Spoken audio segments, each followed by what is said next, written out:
আমরা জানি বাংলাদেশের বেশিরভাগ মানুষই গরিব। তোরা কি জানিস গরিব কাক কয়? এ বদনা কত গরিব কাকে বলে? আমরা সাধারণত জানি বস্তুগত এবং অবস্তুগত ভাবে কোনো কিছু চাই কিন্তু পাই না, তাকেই কয় অভাব। আরে এটা তো আমি শুনবার চাইনি, বাস্তবে অভাব কাক কয় সেটা ক। ও সেটা শুনবেন, সেটা তো আমি আরো ভালো কবার পারবো। কলে শুনি।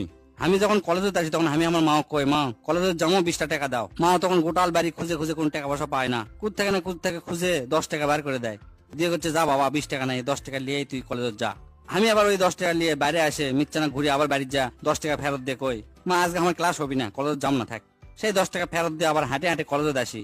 এই হাঁটে হাঁটে কলেজে আসাকেই বলে অভাব। আমার বাপের অফিস হচ্ছে 9টা থেকে 5টা পর্যন্ত, কিন্তু সপ্তাহে 4-5 দিনই দেখি আমার বাপ 5টার সময় বাড়িতে না আসে রাত 10টা 11টার সময়। এত রাত হওয়া দেখে তখন আমার মা আমার বাপে কয় এত রাত হলো কা বাড়িতে আসতে। তখন আমার বাপ বড় একটা নিঃশ্বাস ফেলে কয়, যে অল্প বেতন পায় এই বেতন দিয়ে তো সংসার চলে না, ওভার টাইম কাজ করনো, ওভার টাইম কাজ না করলে কি সংসার চালান পারমো?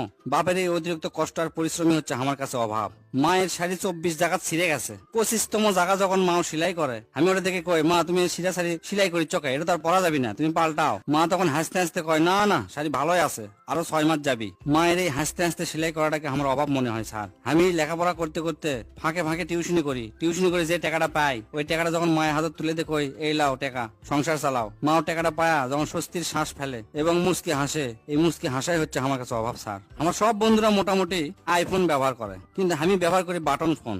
যে বাটন ফোন আমার বন্ধুকে সামনে পকেট থেকে বার করে পারি না, লজ্জায় পকেটের মধ্যে থুয়ে দিই। এই লজ্জায় হচ্ছে আমার কাছে অভাব স্যার। অভাবের কারণে যখন কাছের মানুষ দূরে চলে যায়, এই দূরে চলে যাওয়াটাই আমার কাছে অভাব মনে হয় স্যার। টিউশনি অল্প টাকা দিয়ে যখন ছোট ভাই বোনের জন্য ঈদের জামা কিনে দিই, কিনে দেওয়ার পর দেখি আমার পকেটে তার 1 টাকাও নাই।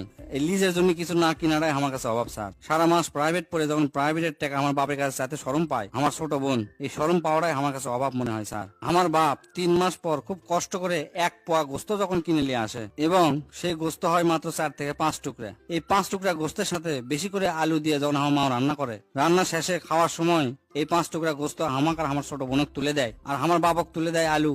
সেই আলু আমার বাপ খাতে খাতে কয় যে বাহ এই গরুর গোস্ত রান্না আজকে সেই টেস্ট আছে, গোস্ত ফাইন সিদ্ধ আছে।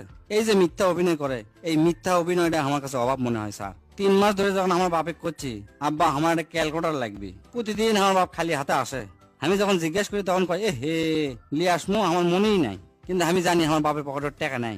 বাপের এই মিথ্যা অভিনয় আমার কাছে মনে হয় অভাব। থাক আর তো ক লাগবি না, তুই আমাকে এলে কি শুনালি রে? তোর এলে কথা শুনে আমার তো বুকের মধ্যে ঝড় উঠে গেল। এত বাস্তব উদাহরণ তো তোর কাছ থেকে আমি শুনবার চাইনি। যাই হোক, তোরা ভালো করে লেখাপড়া কর, প্রতিষ্ঠিত হ। আমি চাই ইনকা অভাব জান তোকে কারোর মধ্যে না আসে। আমি দোয়া করি তোরা ভালো একটা ব্যবসা করে বা ভালো একটা চাকরি নিয়ে তোরা তোকে সংসার ভালো মতো চলা, এই কামনাই করি। কারণ অভাব জিনিসটা খুব